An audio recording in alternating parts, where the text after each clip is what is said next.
Hello and welcome to another episode of To Be Honest, a show with a clown, a nerd, a duck, and a degenerate.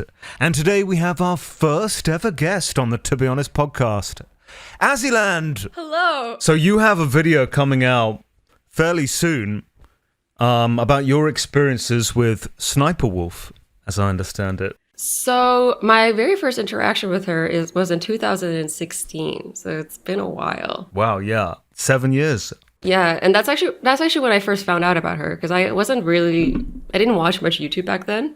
I was in school. My parents wanted me to be a doctor, and I just didn't have any time for anything. Chose to be a YouTuber instead. Your first mistake.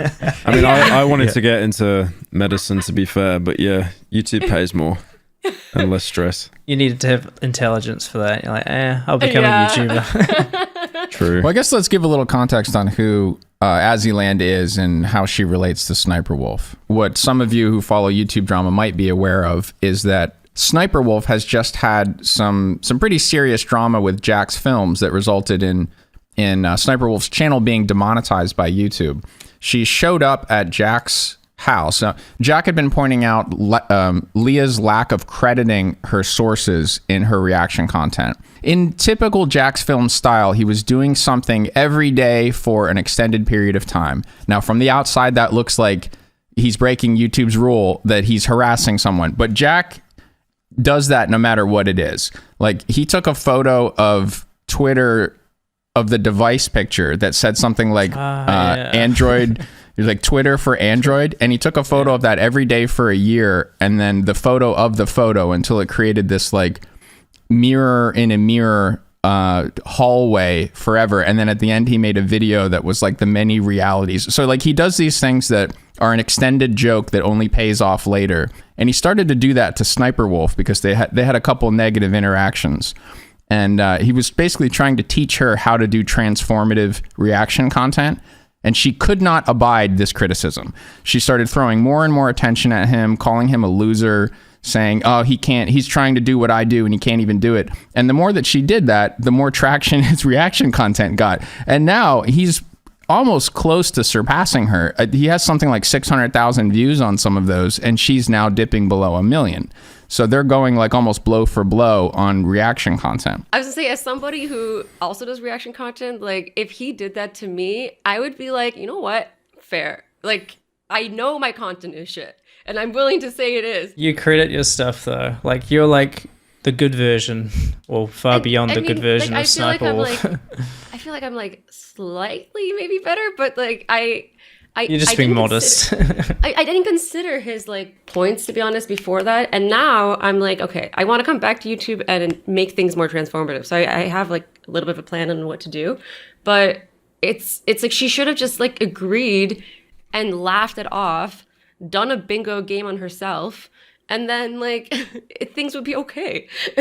Yeah, I was going to say, Azzy, like in your videos, to be fair, I mean, I'll be honest, I don't like frequently watch you. It's okay. But I don't expect you to. My audience is young girls. I watched a couple of your videos and you actually say more than like 3 syllables for the entire video. So yeah, I would definitely say you're like leagues above SSSniperwolf's content because you actually add Even some kind of input. The bar is on the just, floor, but yeah, like Mariana Trench deep. So, you know, you don't just open your mouth and go, wow, that's crazy, guys.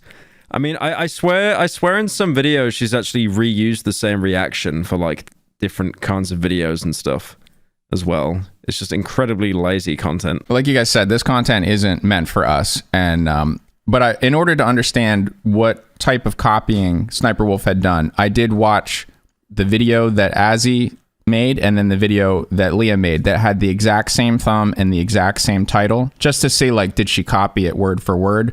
And there were differences within the videos, and it was very striking to me what those differences were. What were they? Because I've never seen those videos. The difference is your character. So let me give one example. Azzy would basically work in a little useful piece of information or something that kind of was like the moral take about what she was reacting to. And then SSSniperwolf's would always be something that defaulted to humiliation and bullying. So for example, one of them was, you were looking at, I think the title of the video was People Who Thought They Had Great Security. I can't believe this was a viral video, but that's the title of one. So it was, you were reacting to like poorly locked up things and ATMs that had tape on them, stuff like that. And you were looking at a bike that had been locked up to the sign outside of a cafe. Yeah. And your take on this, you assumed the point of view of the person who was about to have their bike stolen. And you were talking to them about how you could avoid this happening. So you assumed the role of the victim in this scenario. You were like, all right, guys, so here's how you would lock this up. And you added a little detail of, okay, so there's two ways this is wrong. He's locked it to a sign that can be moved, and also they've locked it to the wheel, which allows the thief to basically pick up the bike and walk it away, and they can take the wheel off later. You're like, you have to lock it to the bike frame. And then Leah's version is completely from the perspective of the bike thief. She's like, free bike, and her hands are like, she imagines herself stealing the bike. You see her like acting out taking the bike, and then she's like, and imagine that idiot when he walks out and he's like, where's my bike? Ha ha ha. She's completely from the perspective of the criminal. So it's I thought you were going to say that she just like open her mouth and be like, wow guys, that's crazy. But yeah, that's even worse. Yeah, it's worse. It's worse. So when you think about what this content is doing, and this is why as adults, this is not for us. The content is training people at the age who are trying to figure out how to have like a cool reaction to things. You know, you're trying to develop a personality that's going to make you popular. It's going to be the acceptable way to react to things. I say we're basically babysitting the internet's kids. It's like when mom and dad want to go do their own thing, we babysit their kids for them. I think it's very nanny-like. So my comparison is like, I feel that's most YouTubers, to be fair. Which nanny would you hire? Do you want to hire the nanny who's going to teach the kids how to lock up their bike properly, or teach the kids how to steal a bike? You go with the Mary Poppins, the one who's like, here's how to do it right, guys, and then who quickly tries to make it fun. So Ayland's, you know, she tries to always bring it back to a joke and a meme and keep it flowing, but there is always this little detail that's useful to it. I wonder if Sniperwolf would admit the same, that she's making her content for kids to enjoy. And she is the babysitter. I mean, she would probably deny it, right? I'm guessing. I've seen her deny it. I've seen her say like... Oh, she has? Yeah, she has. Or maybe I'm like... Yeah, no, I'm pretty sure I saw her make a tweet once denying it. But I don't know. So she knows that they're kids, but what would she say that the demographic is? I think it just depends on whatever she thinks somebody is like bitching at her for. Like I think she kind of like will get defensive, and then she'll like say an answer that like defends herself. You know what I mean? Like if they're trying to say like only guys watch her because she's a girl, then she'll be like, I have a female audience. Or people are like, only kids watch you. Then she'll be like, no, they're all, like, you know what I mean? Like I feel like her answers change depending on what she's being criticized for. We should try and do some reverse psychology there and just like criticize her for something that most would think was positive, and then see what her reaction is. Because that speaks to someone who's just unable to take criticism. One thing I feel as well is like the lack of self-awareness, because obviously like one thing that's really overdone with YouTubers is self-deprecation, but it's almost kind of, it's needed to an extent because it kind of exudes that you are someone that's self-aware. But with Sniperwolf, she's just never self-aware. Like she genuinely thinks like she should be like the #1 creator on YouTube. Like there is definitely like a huge and ego YouTube there. themselves seems to think that as well, based on some of their tweets. Azzy, correct me if I'm wrong, but didn't her beef with Jacksfilms start because YouTube said the creator of our dreams, and quote, they posted a picture of Leah giving the keynote speech at VidCon, which is now sponsored by YouTube, and they said the creator of our dreams with the eyes in hearts emoji. And Jacksfilms replied with a sunglass emoji and a thumbs up. And a heart. And that's what set her off. So, yes, that's the first time I feel like she snapped. But he was like making some videos about her before, but he had never actually said anything bad about her. It was kind of being like, oh my God, like I'm so inspired by her content. Like it was sarcastic, but it wasn't like anything terrible. Like her audience would not watch that and think he's being rude. And then he stopped. Like he was actually going to end and not do reaction content on her anymore. And then she responded to him putting a sunglass emoji, a thumbs up, and a heart, and like made fun of his looks, like told him like, only thing funny about you is your hairline. You'll never be as good as me. You wish you could make this much, or it's like something like that. I don't know. I'm paraphrasing. Yeah, I remember seeing it, and she was also saying that like Mr. B he stopped because he wasn't getting enough views, and funnily enough now like, that she's like reawoken the dragon, he actually is. Yeah. Curiously similar defenders on Twitter, people who, I'm just going to go ahead and say are Leah sock puppets. There are 3 at least that repeat in the same verbiage and the same. Well, I don't want to teach her how to make it so we can't tell it's her. Yeah. There are sock puppet It's accounts probably her of hers. sister as well. It could running be. a few of them. Are these Well, proven, her sister just makes like, her that own. she's running alts, or is it just more like a game theory? This is like a probably true game theory, but we can't say it's true. Yeah. Okay. So here's use the funny allegedly word. All right, so these accounts, there are 3 accounts that are all basically hitting Jack with the same criticism that she was making of him, where she's saying like, oh, this is the modern man who's afraid to even come out of his house. Like, what a loser. And saying that she wasn't doxing him because she could find his address through Google. And just repeating these things over and over and hitting Jack only on those things. And I started to think about that, and it's like, all right, Leah, so let's take your side of things. Let's concede that Jack is like, he's too gay to defend himself. So you're going to go to a gay guy's house, like a little gay guy's house, and what, like beat him up? Like, why is that? How's that a W? Or you were going to pull your gun out and threaten him? Again, how is that a W? Like that's just being like a criminal psycho bitch. And the more you do things like that, the less the bigger the chance we're not going to have to deal with you in society anymore. Like they're going to take you away where antisocial people who act like that are put, and that's in a cage. You can't act like that. That's not cool. No one thinks that's cool. And we do think Jack is cool. And regardless of him being a little bit effeminate, we like him. We like his personality. Like on Cold Ones, Jack was on Cold Ones and he's like, let's do shots. And he says it in this kind of like effeminate way. And Max Mofo goes, gay, bro. Yeah, well, he's on Cold Ones. And you know who's not on Cold Ones? Sniperwolf. No one wants to do shots with Sniperwolf. So what is that? No, everyone loves Jack. And what she did was the stupidest thing a YouTuber has ever done. Like, why did she think that was a good idea? And then once you've done it, you don't win by saying like he's gay. Like, we don't care.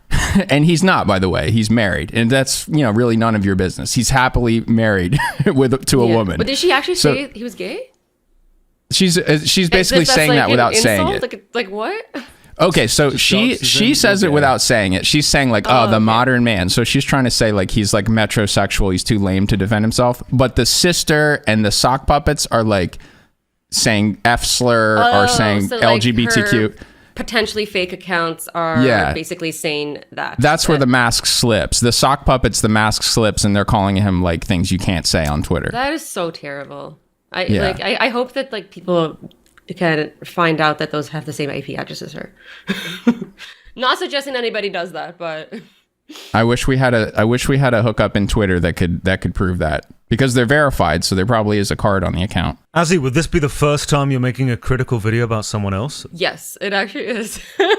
I don't talk ever. I don't talk badly about people ever. Like, I always try to see the good in people and give people the benefit of the doubt, but it's kind of like, if you give somebody the benefit of the doubt for 6 years, eventually it's kind of like... Have you ever been tempted to in the past? Like, have you ever thought, I need to make this video on Sniperwolf to get it to stop?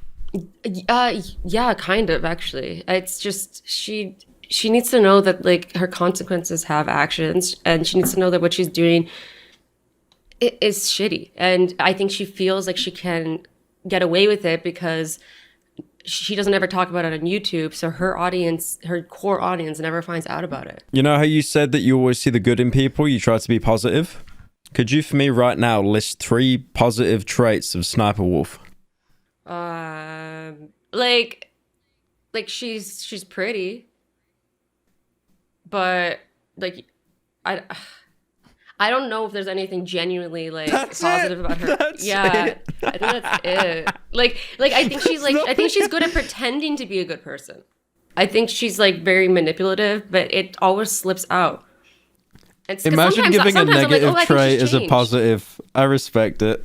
It's the fact that she went after someone who is like cult YouTube, because he's been around for so long, like I think nearly 10 years or over 10 years. 17 years. It's well over 10 years. He has such a cult fan base, you know, someone so beloved. I mean, he doesn't have like an insane following, but I mean, even still, he's got a cult following. But yeah, to go after someone like that is just so stupid. So, and also, she's a YouTuber herself. She knows that the most scary part of this job is being doxxed or swatted. Like, it's literally people have died from being swatted. So it's, and she knows that. So she's willing to like risk the fact that this could be on her head forever.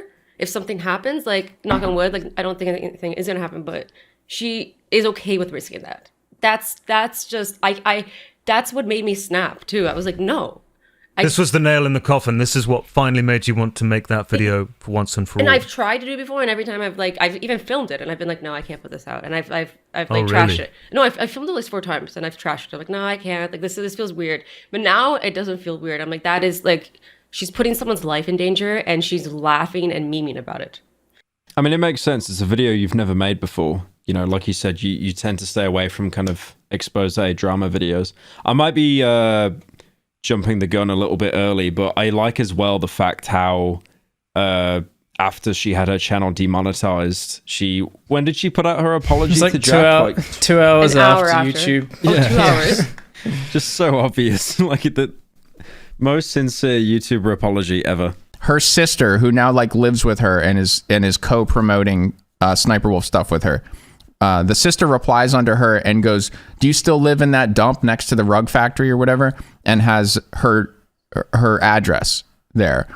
And we know that it's Sniperwolf that did that because that was the address that YouTuber used in reply to a DMCA takedown from Sniperwolf. So it's basically like she trapped her. It was an old address that she wouldn't have otherwise been associated with. Even better than that. So her sister responds to, so basically this girl's name's Daisy, and this is one of the girls who Leah tried to take down back in the day. And Leah I think she like must have tried to strike Daisy's channel like maybe 10 times back in the day for just playing Call of Duty. Like Sniperwolf wasn't mentioned in the video, she wasn't in the video, and then Sniperwolf would just like copyright claim it or copyright strike it because she's the only one who can play games online and be a girl and be a brunette. And she was just trying to crush every competition. I can send you guys all this. It's really messed up. And you know what? I've like talked to Daisy, and she's so sweet. She's such a nice girl. Like, guys, go show her support. And and like Leah just was trying to take down her channel, and she slowed her growth. Like her videos weren't able to take off because they would keep getting copyright striked, and her whole channel would go down for a bit, and then she'd have to like go to YouTube and get it pulled back up. And this happened for like maybe a whole year. Again, don't fact check me on the details here, but because I'm telling you this like after hearing it, but something like that. And then so basically her sister said, "You still live in that dump."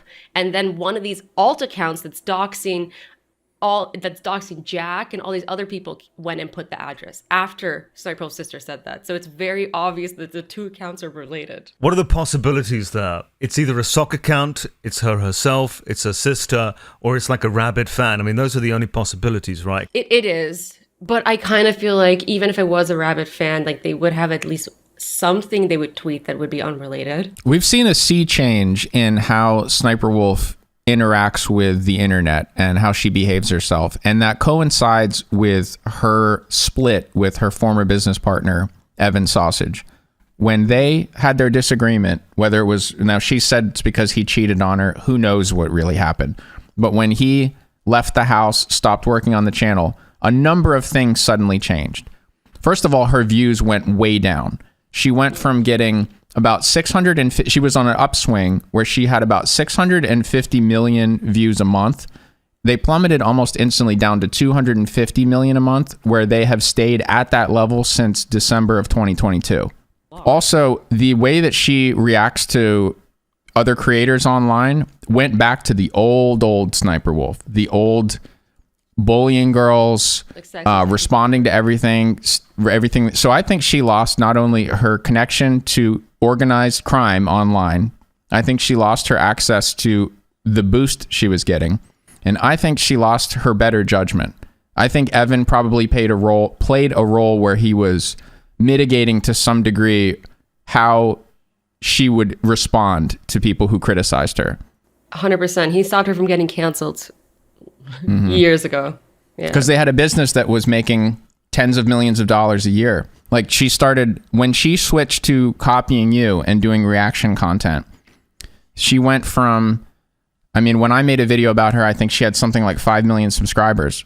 Current day, she has 32 million subscribers. What was she getting canceled for at that time? There were little incidents like, it would be like 20 Facebook or 20 Instagram fails or something, or it would be photos of people who've embarrassed themselves in some way. And she would say something directed to the young person, mocking the young person in the photo. And sometimes they would be recognized and it would impact their life and people would continue to bully them over it. So those type of things were the controversies she got into as a reaction channel. Has she said anything like that to you? Azzy? Me? Yeah. Because you met her a few times in person. Yeah, and even before I met her, my very first interaction with her was, well, again, it's so stupid. It's not that big of a deal, but basically, I posted like 3 diva photos on Instagram, and then 2 YouTube videos, I think, and then she did a diva cosplay too. I don't really think it was related, but because I don't think she knew about me because I only had 50,000 subs and she had like 3 mil or something. And I started getting tagged in her photo and people were being really nice. They were like, oh my God, you guys are so pretty. You guys should collab. It's just really like wanting to like see us like take photos together with Diva. And I didn't know anything about her because I just heard about her for the first time. And I run to my now ex, then boyfriend, and I'm like, oh my God, look. I'm like, there's this girl, people are tagging me in. I'm like, maybe I'll have another friend in the cosplay world. And he's like, babe, that's Sniperwolf. She's not gonna want to collab with you. She hates women. And I got mad at him and I was like, you're being a hater. You can't believe everything you hear online. And then like under 24 hours later, she is like tweeting about me saying kind of annoying when people compare my cosplay mirror selfie pictures to highly edited photoshopped photos where people edit their boobs and waist, etc. Quite clearly insinuating she's talking about you, right? Well, then people started saying I talk about Ashley, and then she started liking their comments. And then she's saying, like, I don't belong to this community. Like, she sees so many people who look unrecognizable in real life. Like, she has never seen me in real life yet. So her motivation there was to essentially eliminate the competition, i.e. you. I was not competition, though. I had 50,000 subs. I was like, I wasn't a big YouTuber at all. Or rather than, okay, since you were the first person to do this cosplay, DVA is like is that the robot She's on really, Overwatch? No, it's the one in tights, the most popular one. Colossal, imagine you get a comment when you upload that something like, that mentions you and someone else's favorite YouTuber, and it's like, here's my favorite YouTubers, the Internet Historian and Colossal uploaded on the same day. That's awesome. And then instead of you just hitting like or moving on, you were infuriated by that and you replied like, I don't want to be compared to Internet Historian. I hate his memes. He's not even funny. He's no good. And he doesn't edit his own videos and blah, blah, blah. Like, imagine, So that's why I compare Sniperwolf to a Siamese fighting fish. You can't put 2 Siamese fighting fish next to each other. They will attack the glass. You can't even show a mirror to a Siamese fighting fish, or they'll attack the glass and they'll bash their face to death on the side of an aquarium. Leah basically sees anything that looks like her and attacks it so hard that she damages her own brand. So this was essentially just like total jealousy from the get-go. I assumed that you had quite a few positive comments based on this picture, on this cosplay. And maybe even some were saying that yours was better than hers, even though she was a lot more popular. And so she saw that and sought to eliminate you entirely and, put you down and say negative things in order... She got more positivity and you got all the negativity. So I actually think before she said anything, there weren't any comments like that. But as soon as she made her tweet, then people started posting things like that. Then people started saying, like, this person's better, this person's better, this person's better. So she... made that happen. Ironically. She set you up in opposition to her, one or the other. Where before it wasn't like that. People were just like, oh my God, you guys post at the same time? Do you know each other? So why do you think she did that then? What was her motivation behind doing that in the first place, having had no contact with you prior to this? I don't get this, but also Nerd did a video too where there's this somebody tags her in a photo with this singer, Melanie, I think her name was, right? And she's really beautiful, and somebody's like, oh my god, you guys look the same. And then Leah responds to them being like, but her boobs are fake and gross or something. And it's like, it's just her reaction to anybody comparing her to somebody, which is, I don't understand, to be honest. There's room for more than one gamer girl online. There's room for hundreds of them, you know. Only hundreds, though. Only Yeah, that's the limit. It does project insecurity a lot, because anything that's popular or any kind of niche will always, you know, have multiple people trying to, you know, compete there. But yeah, I also like as well as she's saying that, you know, highly edited pro pics. Sorry, I don't Photoshop my boobs, but it's like you've also had work done as well. So it's also a weird distinction to make. Like, why is taking a photo in the mirror of you dressed up with no place to go, why is that somehow more authentic than someone who like goes to a convention and someone is photographs them who has a better camera? Like, that doesn't make any sense. Yeah. That's not what cosplay people think. To me, that's the biggest self-report. Like, when I look at this photo, I see what she did. She has a good body, but she gives herself a little boost, and you can see where she does it. She makes her chest go outwards, and she tucks in her hips, and she pushes out her, her butt. Hey, that's a medical condition, dude. Yeah, that's she has. Yeah. Not scoliosis. What does she go? Lordosis, she calls it, right? The bed is bending. The bed is bending. That might have just been from sausage sitting there, to be fair. Yeah, that's where he sits. Yeah, the bed is bent. Yeah. So she's somewhat repaired the frame of the bed, but she allowed the mattress to sag, and it's just sagging and lifting in conveniently exactly the space where you would be tucking in and pushing out. Do you know that defense, Azzy? The one of she says she has lordosis. Are you aware of that one? Yeah. It's a good one. I think Nerd covered it in his video. That's I learned that from Nerd's vid. I actually, now that I noticed it, if you like look at the bed frame on the right side and you like, if you were to draw a straight line across, it's not straight. It's bent. Yeah. It's bent. And it gets thicker too, like on the left side than on the right side. Yeah, so this is the response of someone who knows that they've cheated. Yeah. You know, and like I was saying in my example, if someone compared me to another good editor, the only way that would make me feel really defensive is if I knew that I wasn't even editing my videos. If someone was just saying like, oh, you're like Captain Disillusion, and that happens all the time, I'll reply like, well, I think he's better at graphics than me, and I hope he never sees my videos because they're full of mistakes. And if I was like launching into well, he's not that good. It's like that would be coming from a place of like the whole thing's a farce for me. I don't know what I'm doing at all, and I don't want anyone to figure it out. This is the biggest self-report to me. Yeah. When she sees your photo and then is thinking of her own and basically detailing exactly what exactly what her biggest insecurities about her own photo is. That she's given herself a little bit of a boost on the boobs and the waist, etc. You know, it's like, why did you do that? Why did you have to list everything that you just did? It's guilt. Yeah, I mean, J-Station used to do this as well. It's a very strange attempt to mitigate criticism preemptively. You know you're going to get called out for this thing, so you call someone else out for the exact same thing before you can be called out for it. It just doesn't make any sense. It's this weird fucking projection. This logic is like, I accuse someone else of this thing, so I can't possibly be guilty of it because I already accused someone else of doing it. What? In fact, it's just classic hypocrisy. I mean, it just makes them look worse. She does it all the time, and I feel like she's even doing that with like Evan right now, and like I don't know. She likes to blame other people for things that they're doing. When I talked to you about this before, I said it comes from a place of her feeling guilty about having copied from you.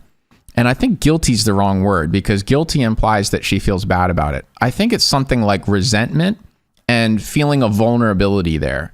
So she knows that she resents the fact that she could get caught doing this. And she resents the fact that that anyone else is up there in this echelon with her. And so she wants to just destroy the vulnerability. And that's what J-Station would try to do. Like, he didn't feel guilty that he copied from people. He felt like he's going to get caught at any second. And in almost like a panicked sense, he tried to destroy the person who he had copied from. And all of this is like news to the person who he just stole from. Like, they're surprised. They have no idea what's going on, because all of a sudden this other creator with a ton of subscribers and views has copied, like, frame for frame their video and is accusing them of plagiarism. It seems insane when you're on the other end of it, but coming from the criminal's perspective, they're just trying to cover their tracks and try to mitigate the damage that could happen from the theft that they just did. Yeah, it seems so stupid when you look at it. I mean, how can you be that hypocritical and make that exact parallel, knowing full well that you've done just that yourself? So it seems insane, but in their mind, in their head, it's the only way that they can mitigate any criticism coming their way. It's like someone who's just committed a crime and they're trying to blame it on someone else. It's such a bad strategy. It's shit. I don't think she's very bright. She did that with the thumbnails too, right? There's a tweet of her saying Azzy had been copying her thumbnails, etc. for years. And then you go through the receipts and Sniperwolf had just the other way around. Copying Azzy from like 2 years back even. Yeah. To this day, it's still Sausage's pinned tweet is blaming her. Now, this is where some nuance has to come into the situation, because the easy way to understand this is who did it first. One of them was copying the other. And Azzy was not the one who's been making these accusations. Azzy's just trying to exist and live her life. Sniperwolf is the one who's been accusing her of stealing from her. And in defense, Azzy has once tweeted coincidence and showed that Leah had been copying her. That's all Azzy's done. So yes, technically they both have made allegations, but most of the allegations are coming from the Sniperwolf camp. Now, the reason that Sniperwolf could find any examples of Leah doing a video before Azzy is because Azzy is inspired by other reaction content. So Azzy will, is copying, if you like, from other channels that she credits. So yeah, if they both start to mine the same source, it's possible, and it has happened, that without realizing it, Azzy has made a video that Sniperwolf has made a similar video to. Now they pointed that and they go, look, see, she copied her, but Azzy is not watching Sniperwolf, and you can prove, well, there's a lot of evidence that Sniperwolf is watching Azzy. So it's like they're both basically mining viral content from all over the internet, but Sniperwolf's mining includes Azzy's channel, and Azzy does not include Sniperwolf in her sourcing of material. I ignore her like the plague. I don't want to be just associated with her. I don't want to even, sometimes like when you hang around someone and you start talking like them, like I don't even want to risk that. So I actually, for the first time, like that I saw a full video of hers was through Jacksfilms, like bingo games. So I was avoiding her before. Like I would see. Has she ever acknowledged? Sorry, has she ever acknowledged that like she's actually lifted content from you? No, like in never. any kind of way, Never. or credited or anything? Says it's the other way around. Has never acknowledged it. Never. And you can actually see if you look at Sausage's tweet where they accused me I'm surprised of it, you called her out for it. Actually, 6 years ago, you called her out for copying. I mean, I said coincidence. She could have been like, yeah, coincidence. But they got really guilty. But if you zoom in on his tweet to the example he gives on the right, and you look at my description, in the description, I say, thank you, Reaction Time, for this video idea. So I credit the person who I got that video idea from, the same person that she got the video idea from, that she's taking ownership for. Mm-hmm. So the moral high ground here is not originality. The moral high ground is honesty. Yeah. Yeah, that's where I see a problem with it as well. Is it's the hypocrisy of calling someone out for doing something that you're doing as well. She uses these tactics to tear people down and destroy their channels. Like, there's so many people, I feel like, probably more than we know, who like deserve to have like much bigger channels and who don't right now because of her. Why do you think YouTube has such a bias? That they clearly have a bias towards her. Why do you think they have that? I don't really know. I guess I have like some like again, I can guess, but I don't know. I wonder like if she's like really good at like kissing their ass in person, and they think like, oh no, she's so nice, like the internet's just bullying her. That's like one of my theories, I guess. Well, big conspiracy theory time. Yeah. Do you think it's possible, because she's got the personality for it, and she's clearly got some connections at YouTube, she's gone to YouTube and asked them to damage your channel within the algorithm? Oh, I don't think she asked YouTube to do it, but I do think you're onto something there. So when Leah started to copy Azzy's channel, Azzy and her current manager allowed me access to her channel so I could take a look at the analytics from the inside. And they were indicating some videos where Azzy had a legitimate viral hit that once Sniperwolf copied it a year later, all of a sudden Azzy's dropped in CTR significantly. And the stats are eye-popping. So, and this is part of why, now some people might be like, Nerd, you run a channel called Thought Patrol, and you bust Instagram thoughts, and why all of a sudden are you simping for Azzy? Now listen, I respect a job that's well done. And when I'm looking at the analytics for some of her videos, her ability to give her audience what they want it's unprecedented amongst even the four of us talking. She's got CTR on some of these videos that was above 20% for years. So she's showing me, now I struggle to get, I might have 16% CTR for a few hours when I first uploaded a video. Now that's where people who've hit the bell, who can't wait for the next video, that's where they all go watch it.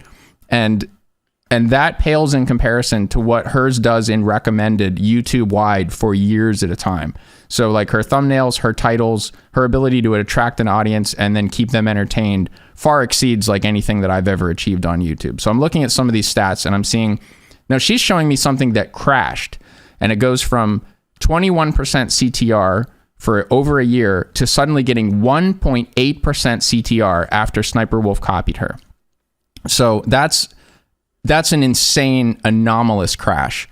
And could that be correlated to Sniperwolf deciding to have her own version of that video and then doing negative deranking services against it? Now, we're getting into black market services here. They're on forums that are run by Russians, and you might pay for it in Bitcoin. It doesn't have to be on the deep web, but there are, and now do not do anything like this. If you're someone who's trying to succeed on YouTube, this is a massive vulnerability to your ability to keep your channel. If YouTube figures out that you've done this, you'll lose it all. So this is not a shortcut to success. Wait, you said they do it in Russia? Almost everything criminal online seems to come from Russia. There's this one series of videos. No, so I'm like, no, because there's this one series of videos that I had that randomly stopped doing well. It was like 8 of them, like all in the same time, and they all got like a bunch of views coming in from the Ukraine and Russia. Oh my God! I'll show you after. Let's look into it. I'll show you after. I don't know. That's a massive smoking gun in my opinion. And we're talking a little bit inside baseball here for YouTubers. Let me just explain it in ways that you guys will understand. For the reason that a YouTube video will do well is if your title and your thumbnail attracts the attention of someone and they click on the video and they watch some high percentage of it, meaning indicating that they liked the video. How many clicks does that video get over how many total impressions the video gets? How many times is it shown to a viewer and how many times do they click it and watch it? And then average view duration is the next important thing. That's how long does somebody watch it once they've clicked it. Now, those are kind of the key to going viral. And Azzy has hundreds of videos that had viral CTR. If you have anything that's in the 20s, you're talking a video. Now, Pyrocynical has sniffed that percentage of CTR more than the rest of us. But when you get something that's about 20% CTR, now you're talking like that could be on the homepage of anybody who logs into YouTube. These are the kind of videos that sniffed related to Pyro. So Azzy would have a number of videos in the 20s, and then all of a sudden, after going head to head with Sniperwolf, these videos go down to 1.8%. Now that's a terrible video. That's a video some of them go to 0. Or go to 0 even. Some of them go to 0, yeah. 0% CTR. I didn't know that was possible. So what that would indicate is that the video is all of a sudden shown to a bunch of people and they aren't clicking, or they're clicking and then watching like none of it. So YouTube will mess up two stats, or you can potentially mess up two stats with deranking. If you open a video and then don't watch it, that will take it out of the algorithm. And if it's shown to a number of subscribers and they're not interested in it, that also can take it out of the algorithm. So there are services where you can basically, you hire a bunch of black hat YouTube botters. Have you ever seen a video from TikTok of basically it's a warehouse full of phones, and there's a Chinese woman who's walking around all the phones, and their YouTube is playing, and she's tapping the ad to open up and install a game, or to install something that's in the ad. That's the kind of industrial botting we're talking about. You can hire these illegal services that will do things like that to make you more money, or to get you more views, or to derank your competition. It's not that far-fetched of a theory. She's got the motivation to do it. A lot of YouTubers, big YouTubers, have in the past dabbled with view botting, right? Botting their subscribers, botting the views on specific videos. So if a lot of YouTubers are willing to dabble in that, why wouldn't they dabble the other way around and try and affect their direct competition's views and subscribers that way? Like eliminate the competition through these methods. I don't think it's out of the realms of possibility at all. And if we're trying to pinpoint the day where things changed so far, if we're trying to pinpoint a change in the viewership of Sniperwolf's channel and tie that to Evan, because if we're trying to figure out like how would she know how to do this, who would be doing it, is it something that's too sophisticated for her, or is it something that her partner in crime would do, so to speak, or maybe not even metaphorically? October of 2022 is when rumors started to swirl that Evan and Sausage had split up their partnership. And if you look on Evan this, and Sausage. Who did I say? You said Evan and Sausage. Yeah. It pretty much was all him. One and the Like, same. you're not Yeah. actually wrong. You're not wrong. When Sniperwolf and Sausage split up their partnership. And you see on the you can see on Social Blade even September 2022 to November 2022 is the big drop off. That's where it goes from 650 million down to into the 200s. It was that quick? Mm-hmm. Oh shit. That's kind of. And by December, she's down at 250 million. So speaking of doxing, Sniperwolf doing some nasty shit behind the scenes, well, you're going to need something to protect yourself. A VPN, perhaps. And I know no better VPN than ExpressVPN. With the economy in the shitter, it's now more important than ever to save money and cut back on expenses. For example, I used to spend over $100 a month on streaming services. Netflix, Disney Plus, Prime, you name it. But since I started using ExpressVPN, I've been able to cut back and save so much every month. Let me explain. You see, all these streaming services like Netflix have actually thousands of more shows than you think. You just don't see them all because they give you different shows depending on your country. So, what you see on Netflix here is completely different to what someone in Italy or South Korea sees. But using the ExpressVPN app, I can change my online location. ExpressVPN has over 90 countries to choose from. So every time I run out of stuff to watch, I just switch to another country to unlock new shows. Right now, I'm watching Downton Abbey. It's not on Netflix here, but with ExpressVPN, I just tap one button to change my country to the United Kingdom, refresh the page, and it shows up. I don't need to pay extra for Apple TV or Prime just to watch it. And on top of that, I could even use ExpressVPN to get discounts. Some services cost less in other countries. For example, if you buy Netflix from Argentina, it costs a fraction of the price. At less than $7 a month, ExpressVPN pays for itself, and so much more. It's a no-brainer. So if you want to get way more shows and save money while you're at it, go to expressvpn.com/TBH. Don't forget to use my link so you can get an extra 3 months absolutely free. That's expressvpn.com/TBH. expressvpn.com/TBH. Having several small children myself, I can truly appreciate and understand just how chaotic the holiday season seems to make everything. I know, it may be too early to start decorating for the holidays, but it's never too early to start your holiday shopping. Why not take care of it now, actually, before the crowds and packed calendars make shopping a total nightmare, especially when you can get some of the best deals of the season well before Black Friday. You can shop Raycon products right now and save up to 50% off because their early Black Friday sale is going on now. Now, I know you've heard me talk about Raycon's products before. You might even remember that we talked about them on this very podcast. We even recorded a few of the episodes with them in. Raycon first made a name for themselves in the audio space with products like their everyday earbuds, known for delivering high quality and thoughtful features like a 32-hour battery life and a perfect in-ear fit for all-day wear and lasting comfort. And this past year, they expanded their entire business with the introduction of Raycon Home and Raycon Power Tech. Their 5-star reviewed Magic 180 cable allows you to charge iOS, micro USB, and Type-C devices 8 times faster with 100-watt power delivery. Their faucet filter ultra filters the water in your tap against chlorine and heavy metals. It's a must-have for ensuring the water you use to wash your face and brush your teeth in is, actually clean. Raycon is known for delivering high quality and thoughtful features at half the price of other premium tech brands. It's no wonder their products have racked up tens of thousands of 5-star reviews. To get everyone in the holiday shopping spirit a bit early, Raycon is currently offering 20% off everything on their site, with select products up to 50% off. So, beat the crowds and save now! Trust me, you do not want to miss out on Raycon's early Black Friday sale!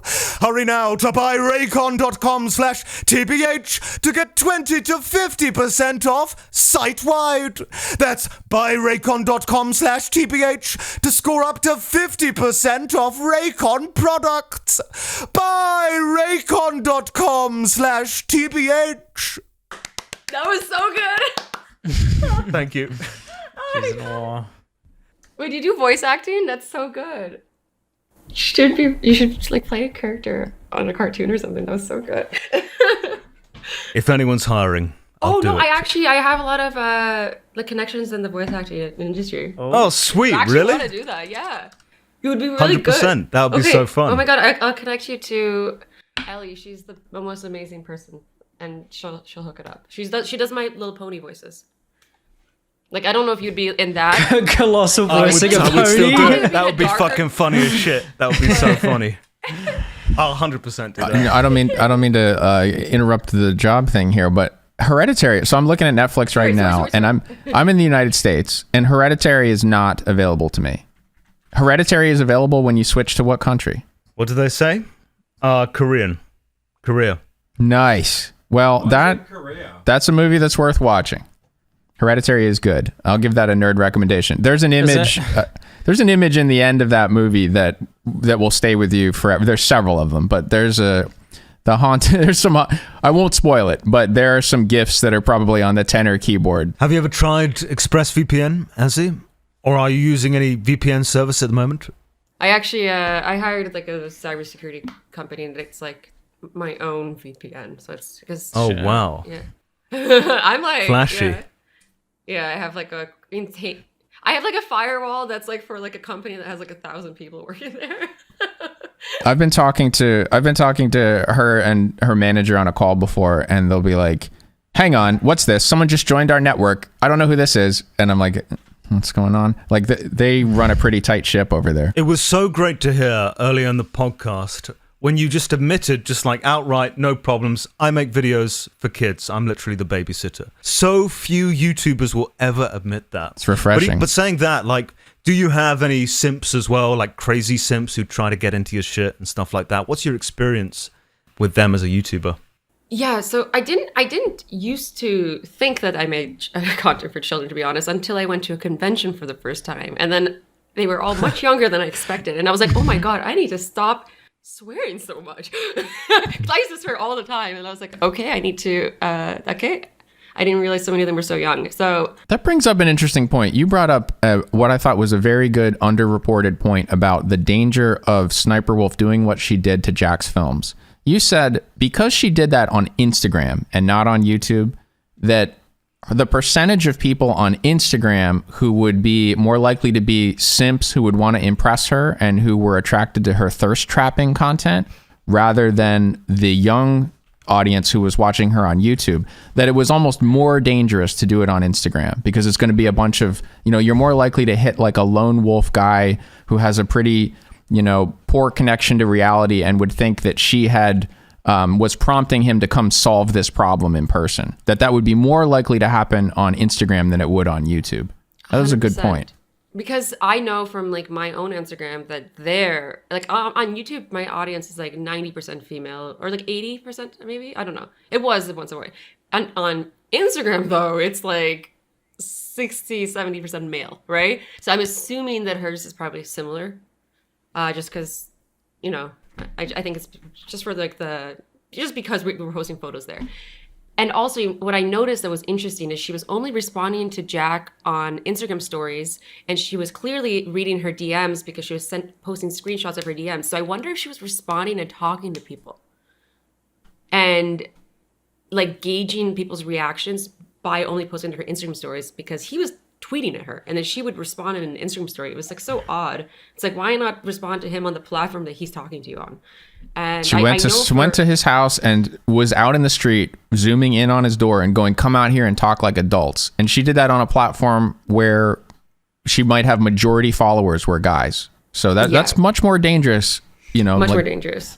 Men are more adult males are more likely to commit a crime than a bunch of kids who don't have their own transportation and would be confused by what she was even trying to convey. Like, she did pick the platform where that would be the most dangerous to do. Yeah. And we don't know whether that was intentional or not, but like, I wouldn't put it past her. Yeah, regardless of the intention, that is, I think, a circumstance that made that even worse. What do you think of YouTubers or streamers who've made similar content to yourself and Sniperwolf, who are aiming this content at a younger demographic, little kids, then transitioning or doing stuff that is more adult-themed in nature, or even just straight up doing an OnlyFans, but yet maintaining that audience on their YouTube at the same time and continuing to make that similar type of content? So it's I have like, I don't know, I have different like feelings about this, because on one hand, I would rather be making content for people my age, right? Like I would prefer that. So there's times when like I do want to just be my age and make content for somebody my age. So that becomes an issue, and I'm sure they face that problem as well. But then I feel like sometimes like there is a point where like you have to feel a little bit guilty. Like, for example, on Instagram, I don't have that many young people follow me on Instagram. Like I notice that the numbers are higher, so I don't feel as bad there. But on YouTube, I try to keep it much cleaner for that reason. But I don't know. You do How feel I a responsibility knowing that I do feel responsibility, yeah. Sorry, I didn't answer your question. I do feel responsibility, yeah. And I do think that like at the end of the day, like teaching people like what to do wrong things is wrong, especially when you know that like you're shaping their world. And if you're teaching them not to have empathy, you're shaping their world. Like, like they're teaching kids learn about how to love and how to treat other people, and they learn their morals from when they're young. So I think that makes what Sniperwolf has done 10 times worse, or at least much worse, than just a normal person, any other YouTuber doing it. Because she obviously exclusively like makes her content for kids or the very young teenagers or whatever. And now she's going off and doing something like this to Jacksfilms. Like, that makes it so much worse. So much worse, I know. And you know why she can get away with saying that, though? Because our analytics actually don't say that we have kids following us, because it's the kids on their parents' account. So you can kind of be like, well, everybody is over. Most of the people following me are actually like in their 20s and 30s. And it's like, that's because that's their parents' account, I think. Or Right? they just So there's, like, a lied little bit of as a legal well. Most people, Yeah. I remember lying about my age to play RuneScape because you had to be 13. So they'll be lying about everything. Yeah, that's true. But you can actually like almost prove it yourself that Sniperwolf has the fan base that she has. I mean, it's always a lot of speculation and you can't 100% ever prove it, but you actually can. You're very unique in this because you share such a significant percentage of the demographic you have with Sniperwolf, and even YouTube gave that statistic to you in the past. So you will be able to say for an absolute fact that it is young kids that are watching Sniperwolf and consuming that type of content, because you yourself make that type of content and you share such a similar fan base. You had a 90% overlap. Yeah. So that's a good valid point. So there's something to be said there. Again, I do personally think that me and her both have a young audience, but there's so many like points of this too. It's like, sorry, I always like to see devil's advocate. There's also younger kids are more likely to come to fan conventions though too, to come meet us. So there is that point, but I still think that it's majority young kids, majority young kids, and some parents that end up liking our content just because they're watching with their kids, and then the parents continue watching. Like I get a lot of comments like that where parents are like, I started watching your channel like with my daughters and now it's like my guilty pleasure. Right?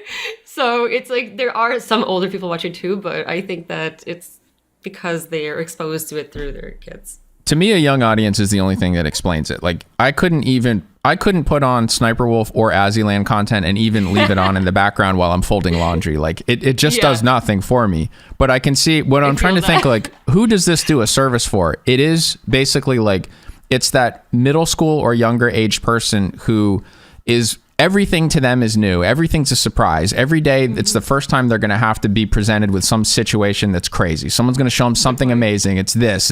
And they have to make this binary decision. Is this the coolest thing in the world, or is this totally cringe? Is this totally me, or I would never do that, right? And you're basically, you're coding their reaction to things. You're giving them a bunch of examples that'll help them be a popular person. Yeah. No, you're right. You're right.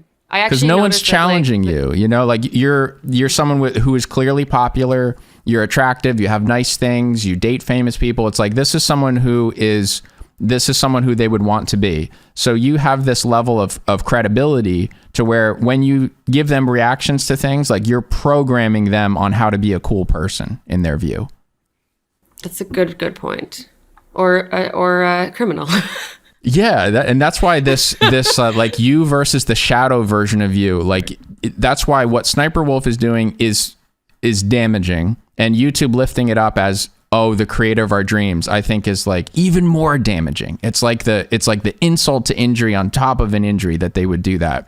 And the difference between the type of content you make, you having the little bit of a morality or the usefulness to it, is night and day different than Sniperwolf's, where she's trying to teach you basically like how to steal, how to get the money, how to, you know, get away with things. So initially you've got the initial damage there of Sniperwolf showing up to Jacksfilms' house.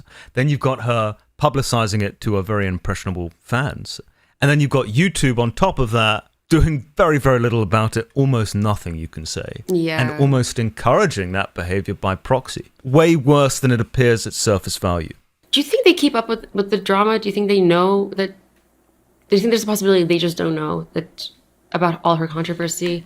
So there's a window of opportunity right now where they basically realized like they stepped on a hornet's nest with this, and their response sucked. So they're trying to recalibrate, and there's people who are writing reports on what went wrong. Don't look at CTR and looks and the success of a channel and assume that everything's okay. You've got to watch this. You've got someone who's saying, I have no empathy. I'm a psychopath. Okay? That's not the next Mr. Rogers.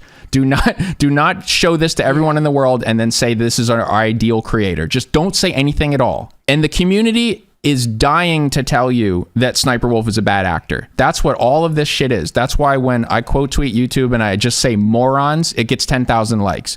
Because there is so much resentment there that it's too much to even say at this point. Everyone knows that she steals, that she's evil, that she bullies. It's like there's this massive amount of evidence of her being a bad actor. And people who know YouTube know that well. It's a long, long history. So she doesn't have the respect of her peers. No. Sorry, I didn't mean to interrupt you. Continue. No. You're right. That's a good point. It's like her peers and the viewers. So it's like she has no friends, no defenders among YouTubers because they all know, oh, this is someone who you can't, like Good Mythical Morning tried to, sort of catch her star and have her on, and they canceled the episode. Like, they got so much blowback from people. Wait, even really? Yeah, when it was announced that Sniperwolf was going to be their next guest, so many people chimed in with like, yo, let me educate you on this. I can't believe you're platforming her. So they got so much pushback that they didn't even come out with the episode. Oh my God. You're probably not very familiar with this, Azzy, because this is the first time you've ever been involved in drama of this nature. But to add insult to injury, YouTube is not directly censoring, although in some cases, yes, but algorithmically, they are certainly hindering any critical videos made about another YouTuber, save for a very few special case creators. I mean, you're making a video on Sniperwolf now. I think it will still do well because obviously Sniperwolf is like the central topic at the moment.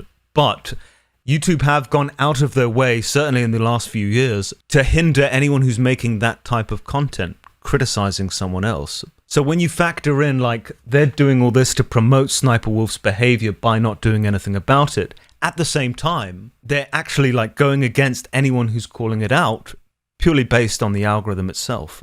What you find out at the tier of success that Sniperwolf reached, when you get into the 20 and 30 million subscribers, that's a tier where YouTube has individual contracts with those creators. They start to see them as crown jewels, and they give them special deals, special ad rates. Sometimes they'll give them just a big check to post exclusively. They'll cut them a big fat 7-figure, 8-figure check.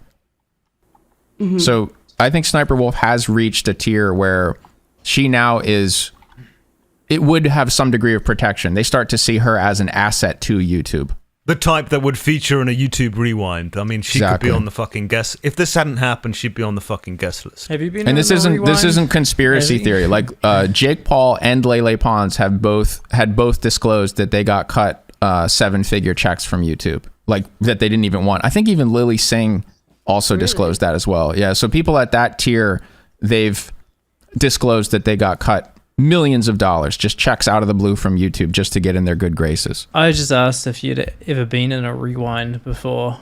Oh, me? At the peak of... That's actually when I started having issues after that. So in 2019, I was in YouTube's Rewind, the very last one they did, and I made the top 10 most viewed YouTubers on the platform list, and I was the only girl on the list. And I imagine that, like, that not everybody was happy about that. And after that, my channel stopped doing as well.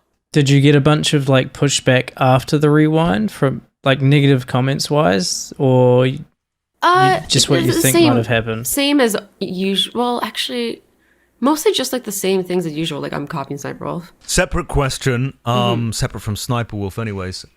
You worked for Michael McCrudden before they were famous. Yeah, obviously he's been involved in some stuff. What was your experience with him and working on that show? I don't have any bad experience with him, to be honest. Like, she wasn't even aware. I filled her and her manager in on Michael's bad reputation. She wasn't even aware that this was potentially a derogatory piece, a detail. No, I didn't know. Like, basically, when I started, so I blew up with doing cosplay first, and I'm from Toronto, he's from Toronto, so he invited me on his show to interview me because I'm a Toronto-based cosplayer. And then after the interview, he's like, you're really good on camera. He's like, do you want a job as a host? And I was like, yeah, I would love a job. I'm like, I'm broke. So I wasn't making money yet off YouTube.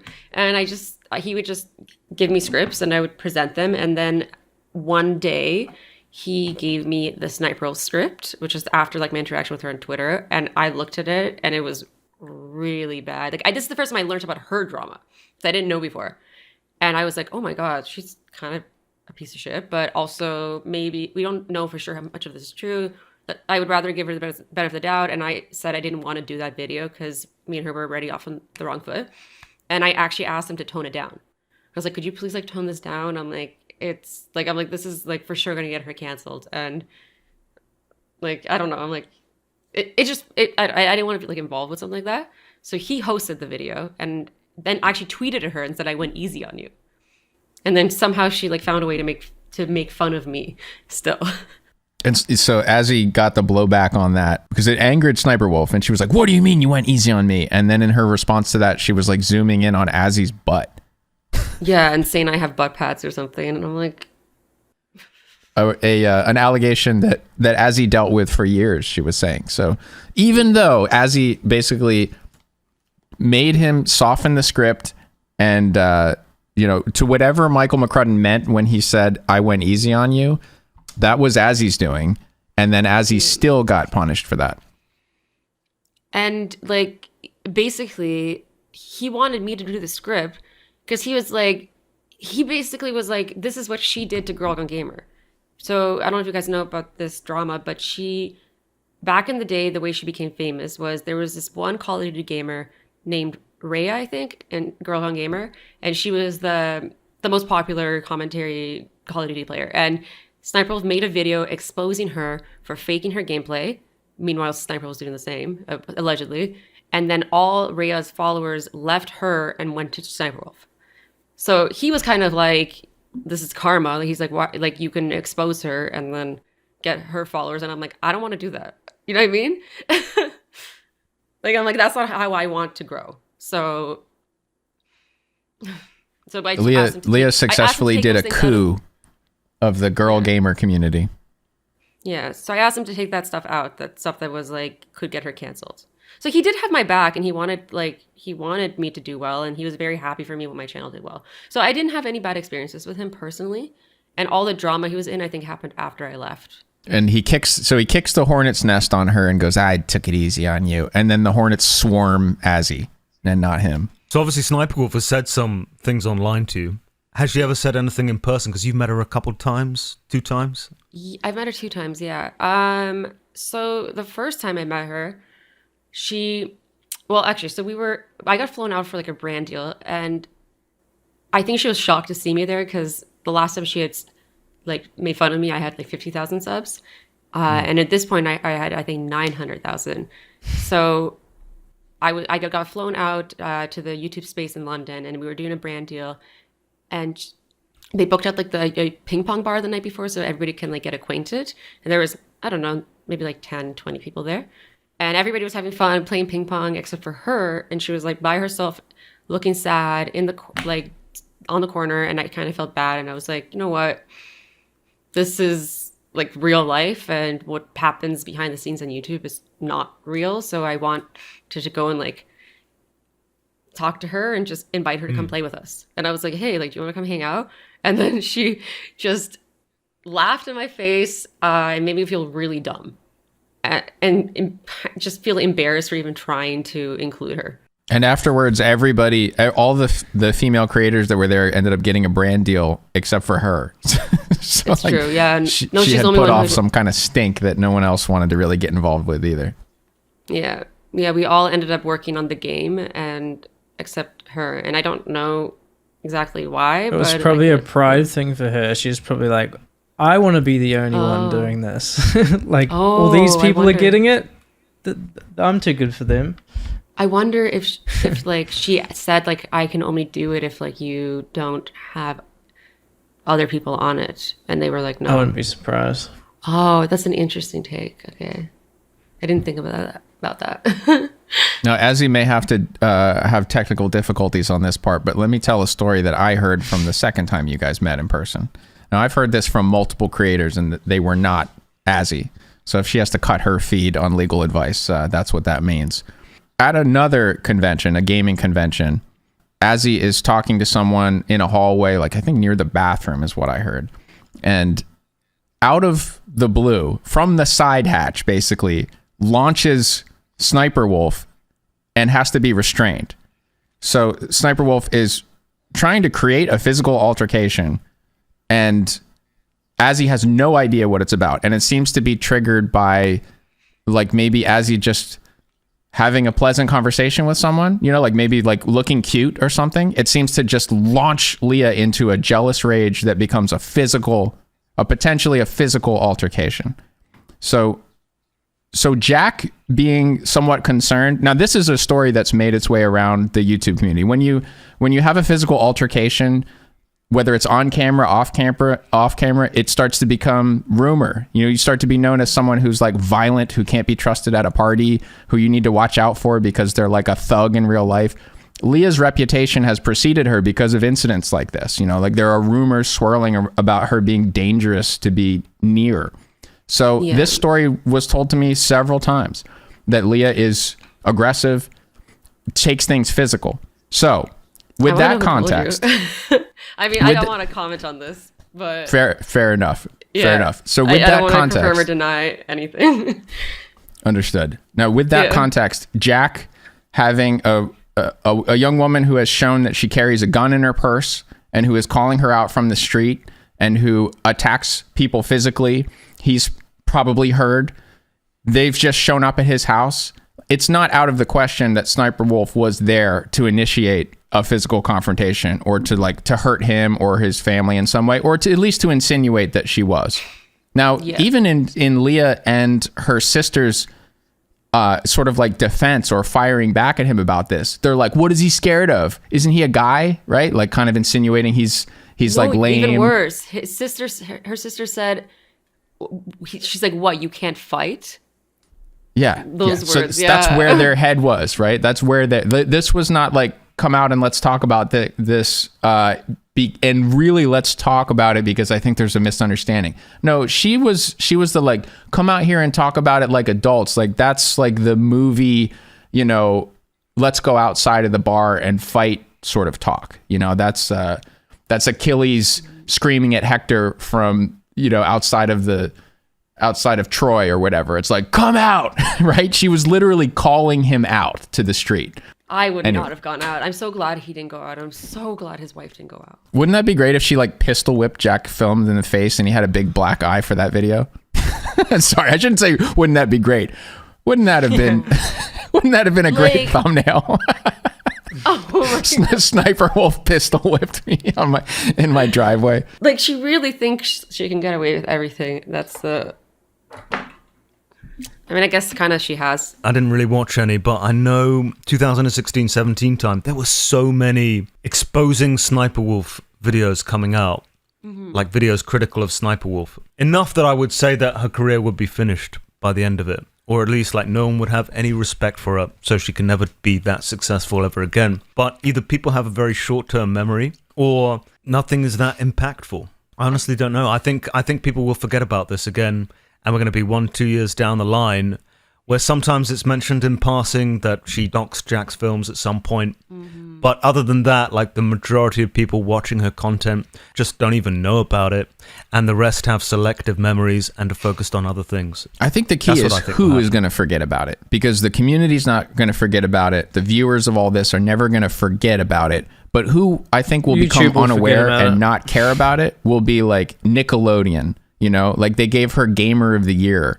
I don't think they did any research into her gaming chops. They just saw here's someone in the category, and let's make them a nominee, and let's give them the award because that's going to look good on our on our broadcast. That always seems so crazy to me, because the first time someone does anything, and say you dislike a person, like mass dislike a person, like the first thing you do is start contacting or tweeting at these companies and telling them, posting links about what these people have done in the past.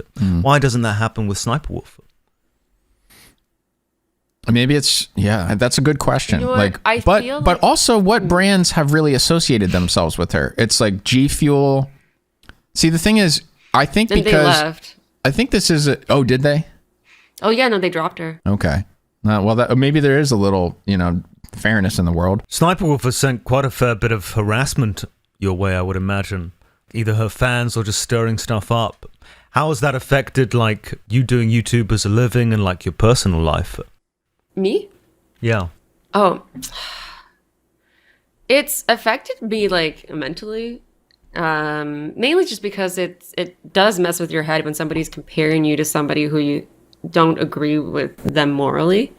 And I've tried to like distance myself from her by trying to now, in some ways, like I've tried to like even start acting different so that but she's starting to act like me, and then I'm trying to act different, and then I'm like, wait, now I can't even act like me. Does that make sense? I don't know. It's messed with my head a lot. So what you do could be copied and then twisted, and then also that's going to be done by like your enemy, who's also watching you and will criticize you if she can. It's made it hard for me to even share stuff about myself because I'm like, I don't want her to even take my personal stories. Like, you know what I mean? I'm kind of like, but I think once I talk about it, and that's another reason why I want to talk about it, is so that people are aware of it and I can finally just not feel like I'm in this prison where I can't say anything because in fear that she's going to take ownership of it.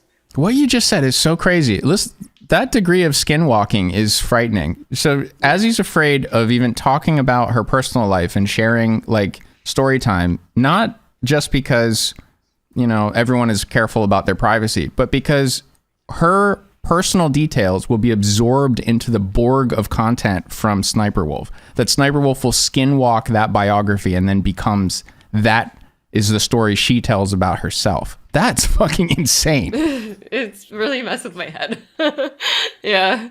Do you know if she still copies you to this day? Or did she stop doing that once she was on YouTube's good boy list or good girl list? Oh, no, she still does it. She still does it. I feel like personality-wise, even more now. But I wonder if that's because she doesn't have, like, Evan to help her write scripts anymore. I was going to say you should fake getting, like, a really, really shit tattoo and then see if she gets a tattoo to copy you. It's just like a fake one. Oh, my God. She must fucking despise herself if she's going out there just trying to emulate and carbon copy other people's personalities. I mean, she must just fucking despise herself. And again, it's not just me, guys. It's like it's so many other people that she does this. Like she's like a blend of people, and I think that's why her stories change. Imagine if every time you showed a little glimpse of your real personality, you opened up to someone, you got beaten down and told that you basically are like an evil, psychopathic, shitty person. You would start to just not do that as much. And if you were trying to commercialize yourself and make yourself into a product, you'd look around and be like, all right, well, who do people like? Who can I act like? You know, remember, this is a woman who calls herself a psychopath, basically. So she's trying to train herself in how can I behave where people aren't going to yell at me? And she sees, oh, well, Azzy's popular. People seem to like her and say she's a nice person. Let me just absorb that personality and wear it like a skin suit for myself. So you would resent the person who's being this authentically. You're like, you know, because you can't really relate to it. You're thinking like, why would anyone be this nice? Yeah. You know? Why does she not even have to try to exude this personality, whereas I have to fake it all the time? Yeah. Just so people will like me and continue to watch my stuff. You know what? That might be a hot take, but I kind of more respected her when she just was like honestly like real about who she was. And she was like yeah, she just owned the fact that she was mean. You know, and but now it's kind of like she is mean, but she like pretends she's not and then manipulates people, and I don't know. She's like a villain with a mask instead of just playing the villain. Yeah. I mean, yeah, it's the person the YouTuber that I dislike the most. I don't mind pieces of shit. I can deal with sociopaths. What I can't deal with is like the sociopath or the fucking piece of shit that is pretending to be such a great person and is getting away with it and convincing others. Yeah. Manipulating others to believe that. Like, that is the lowest fucking form of social chameleon. A Sniperwolf with a brand that called itself toxic, and her firing back in a Call of Duty matchmaking room or something, like all of that. Like, yes, it's off-putting to have a gamer of any sort yelling at you and being like, I rule, you suck, you're disgusting, whatever. But that's a type of person that people can appreciate, you know, like it might be a more of a niche audience, like a super sassy bitch, but at least it was authentic. And you can be like, well, she's kind of like a Keemstar, you know, she's playing a villain, and at least that's authentic. But the villain hiding underneath the Azzyland mask is much more insidious and creepy. And I feel like even like bad, like I keep it every few seconds. I'm like, wait, is it bad that I'm saying this? Well, look, you've been pressed to the point where like you needed people to know what was going on, and so you started to reach out to people who were like, all right, well, who tries to tell the truth about things, and you had met me before at a convention, and you know that, like, I don't know, I keep it real or something, right? So yeah. I'm calling people out for fake things. You're so genuinely honest. It made sense to talk to me about it, and then I'm just like, tell this story. I'm like, fucking get it out there, so I'm pushing this story out of the shadows and into the public. So don't think that as he's trying to get involved in drama, don't expect this to ever happen again. I think this is like a one-time, knock on wood, this is like a one-time drama incident with her, and it really is a long time coming. You can never 100% solidify the narrative so that automatically now everyone is going to know that, no, you were in fact the first person to make this piece of content and she's copying you and not the other way around. The problem is people are fucking lazy. They're not going to do the due diligence and they're not going to look at the facts and they just don't want to. So if Sniperwolf is going to go out there and start saying stuff like, she did this or he did that, they're going to take it at face value, whether she's telling the truth, lying or whatever, and just automatically accept it. That is a significant problem, but that's the case with everyone. But the more that you can do to actually put the truth out there, I mean, that's really what you should be aiming for. And there's only so much you can do. Of course. Because you can't go the rest of your life constantly thinking about, if I say this, is Sniperwolf going to react like this? Or if I don't say this, are people going to continue to believe that actually no, Sniperwolf is saying is true? I mean, you can't think like that. So all you can do it is like one time, try and get it right, and just hope you can, that's as much as you can do. Like as much as you can put forward. Yeah. And just hope that attracts as many people as possible into seeing the truth.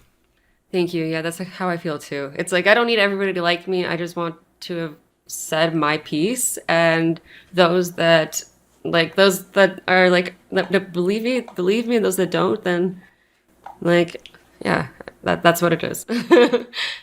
What I think is very honest about your story is you're not trying to take ownership for the content. I mean, like, you freely admit, like, this is viral stuff that we're curating and reacting to. And this is not me, like, thinking of this and writing this. Like, this is just the internet's viral daily slop, and I'm talking about it. Now, where you're being honest about it is then when you say, I'm getting it from these various sources and I cite them, and it's not from Leah. And Leah is trying to get in this back and forth of, I did it first, you did it first, and that kind of misses the whole point. Yeah, because it's not her content. She can't take ownership. She didn't, like, there's like one post she did where she tries to blame Mr. Beast for copying her, and it's like that. I'm pretty sure the video is like it's like a video of somebody who is like I think they had cancer, and like they're posting a video, and like somebody they know shaves their head too. It's like, you can't take ownership for that video. That's their video. And that's also like, it's a shitty video to try to take ownership of. Here's another character revealing difference between Azzy and Sniperwolf. And Azzy wouldn't even suggest this herself, but this is something that I've seen. So Azzy's gotten involved with a charity for sick kids where she raised an enormous amount of money. How much money did you raise for a hospital? I believe it. Okay, I feel shy. Well, it's a lot. So she gave of her own money in this six figures. I think something like $250,000 of your own money to this charity. Is that right? Something like that. Okay, so I don't want to like. She's too humble. I respect that. I respect that. I respect it. So I won't, and I think the less people know about your charitable givings, the better that is. Probably the better reward you get for that karmically. So she gave six figures of her own money. I'll just spill that, and then raised additional funds through publicizing this charity. Now compare that to one of Sniperwolf's most recent controversies, where she, as a Make-A-Wish request, Adam22 had put her in touch with a dying child who just wanted to talk to Sniperwolf.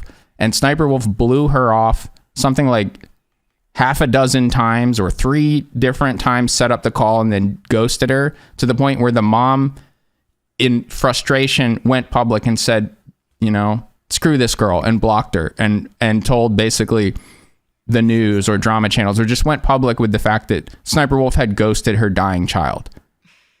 That is a completely, it's like, that is a completely opposed type of character. It's like the difference between, Azzy being like lawful good alignment in Dungeons and Dragons and Sniperwolf being chaotic evil. They couldn't be further apart.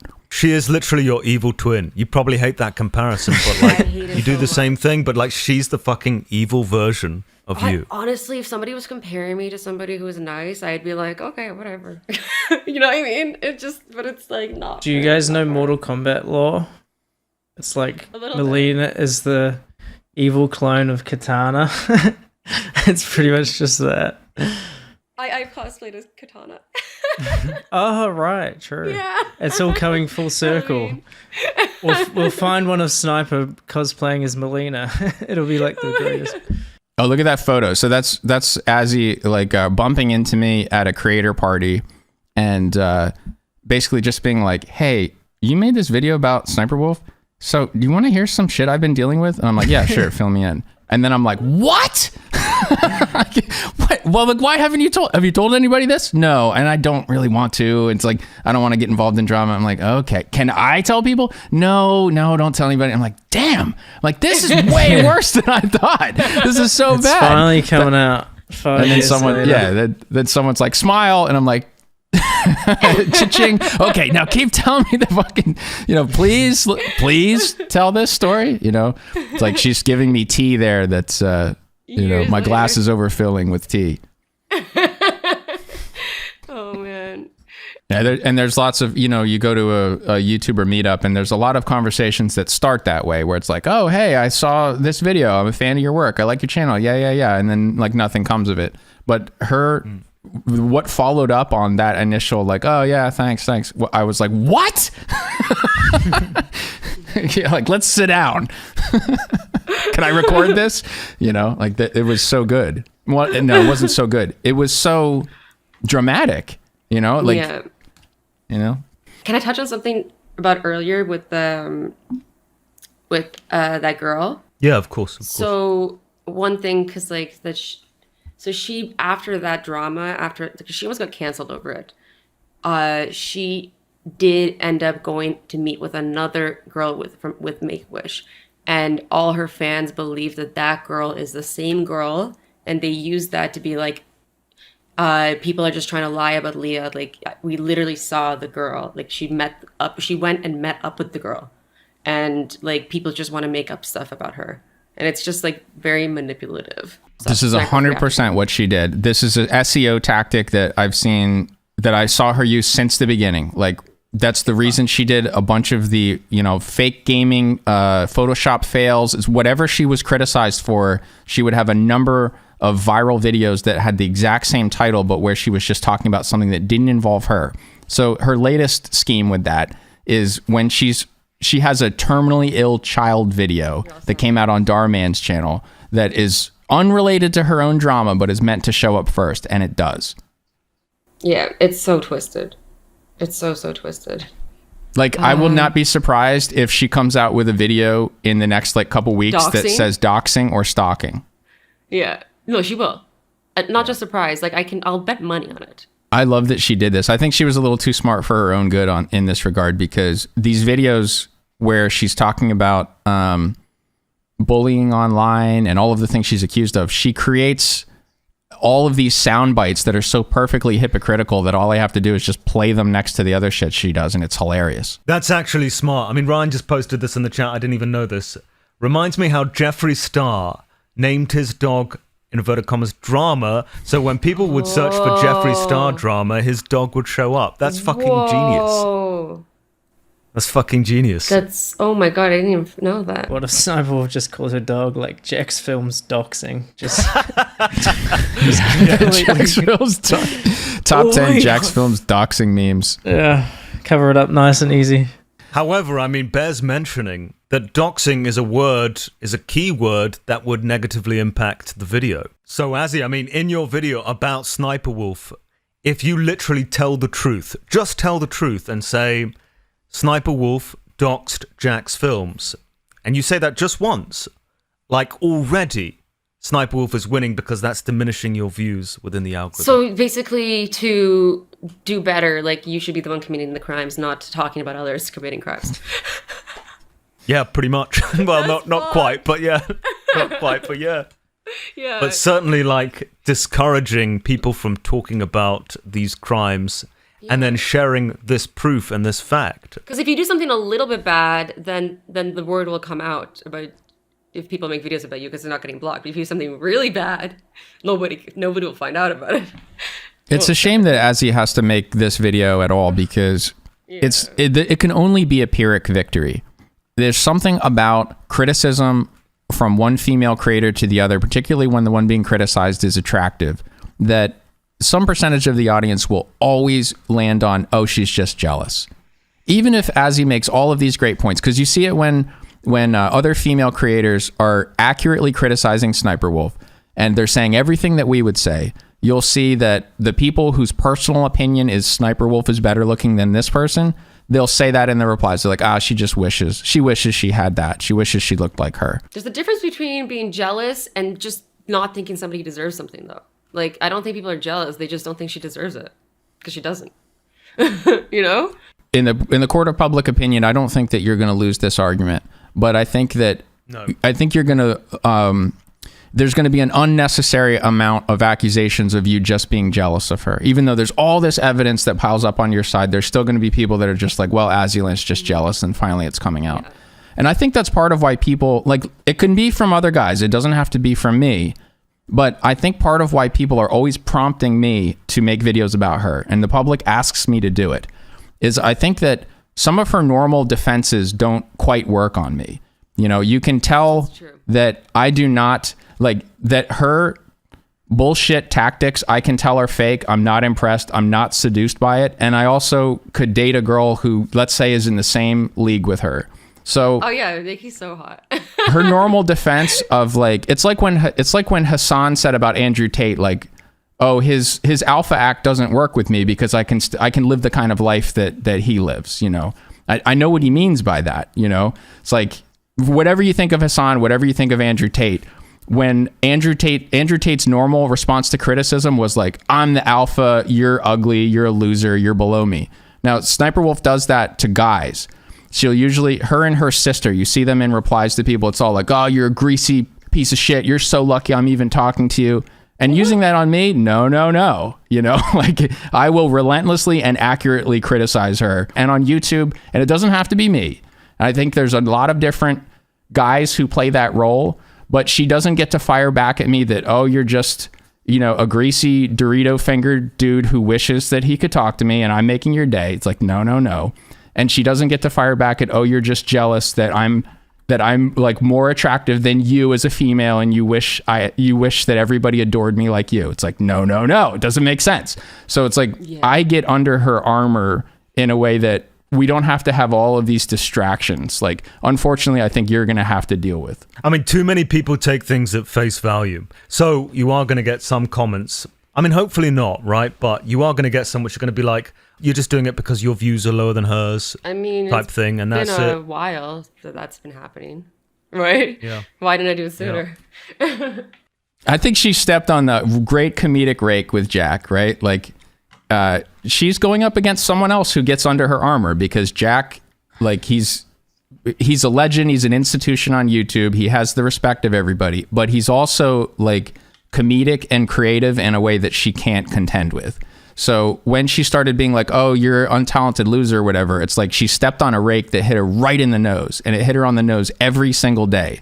Every time she talks to him, it hits her again, and she can't stop stepping on it. I know. She can't fight him on that. Like, she's not funnier than him, and she's not more creative than him. Yeah. Like, I don't even think that's subjective. No. And where Jack never took it was, I'm going to beat you up. Like, that's not Jack's game, you know? So I don't know why she thought she could win in that regard. That was such a ridiculous attack. Literally, she knows that her content is that much worse than his, that's what she has to resort to. Thug tactics. I'm going to show up at your house and call you out and scare you with a gun, you know? This is the kind of shit that Colossal and I are the ones that have to, like, you know, we end up being like, all right, fine, we'll deal with it, you know? Some criminal like that. Someone who takes it, someone who doesn't play by the rules. You know, it's not going to be fair. It's not going to be back and forth. We're dealing with someone who's like doxing, guns, hitmen. You know, it's like, for fuck's sake. Like, I wish J-Station did all of the above. Yeah. All of the above. It's like, can't YouTube do a better job of, I don't expect them to watch all the content. They're looking at this from 20,000 feet, but it's like, isn't there a level of success where they should take a look at this? Like when they start sending out milestone awards, you know, when basically the channel becomes so popular that it's replacing Sesame Street, shouldn't they just check it and make sure that it's not like horror content for children? That it's not like teaching them how to sell their soul to the devil? It's not that bad lately, but oh my god, like because of that Omegle thing that went viral, her Omegle content was so terrible. She was so mean to people. And anytime there'd be a single girl who'd pop up on Omegle, she would be so rude to them, and she'd instantly be jealous. Instantly. And she would kind of just get into fights with them and like tell them they're fake. I couldn't. Because it's not scripted and she wasn't copying you. She had to improvise, and her real personality came out, which is like, let me just bully everybody and say the nastiest thing I can think of. Now, just one thing I want to touch on with what I just said, that sounded very black-pilled about YouTube. Like, I'm expressing my frustration about what they play to the younger generations. Like, I feel like we're so fucked with what they show kids. But listen, if you're out there and you have any competence, if you understand child psychology, if you are good-natured, if you're someone who is in, you know, maybe you would have been in elementary education or secondary education, there is such an opportunity to make good content for a younger audience and to make it in a responsible way. It's right there for you. Like, you're seeing how abysmal the content can be and still make $10 million, $20 million a year. It's like, that is such a invitation for you to get into content creation and to make something that'll make the world and the next generation better off. Please, come get involved. That's such a good message, Nerd. I love that. No, that I've always been. I've been saying that forever. I'm like, it doesn't. I don't even care if it's me. I don't care. I want it to be anybody who's nice. Like, and I don't think you're doing a bad job, or I would fucking say it. You know, like, I watched your content, and it's like, it doesn't. I don't think there's anything I need to correct about it. Is it, is it vitamins, the whole thing? No, but I think you put some vitamins in the ice cream. Like, it is junk food, but when it comes to a moral issue, it's almost like you can't help yourself but say the moral response to things. I think you intuitively know that you are training your audience. And what I've seen so far is you have a responsible approach to that. So even though you're making content that's like, it's not for me, it's junk just call food. It what it is. It's like vapid dog shit. It's not dog shit, because dog shit would actually be poisonous to kids. I think what Sniperwolf is making is as toxic as dog shit. But what Azzy is making is more like, you know, it's like a fortified. It's like Sunny D. You know, it's not orange juice. It could be better, but it's got vitamins in it. They want to drink it. I do like what you said, though, Nerd. I think that if anybody's watching this and they can make some meaningful content for kids, that they should do it. They should try it. Yeah.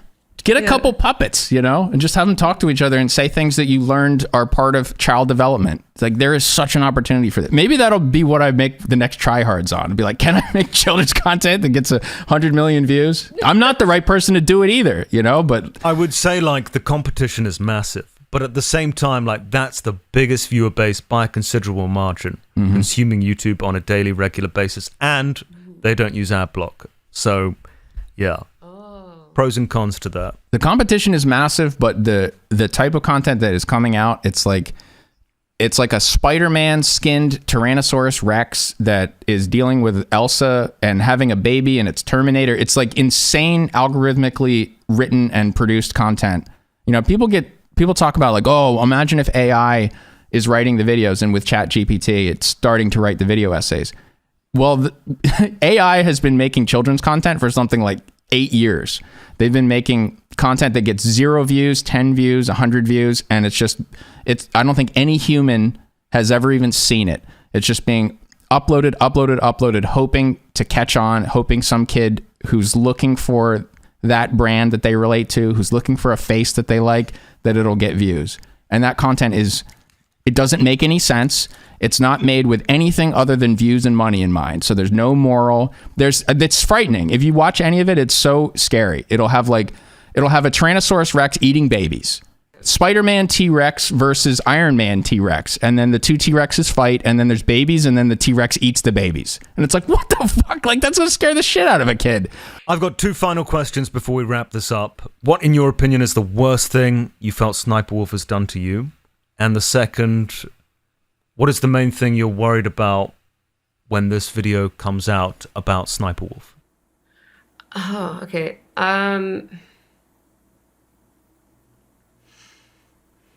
It's a good question. I think the thing that... What's the worst thing?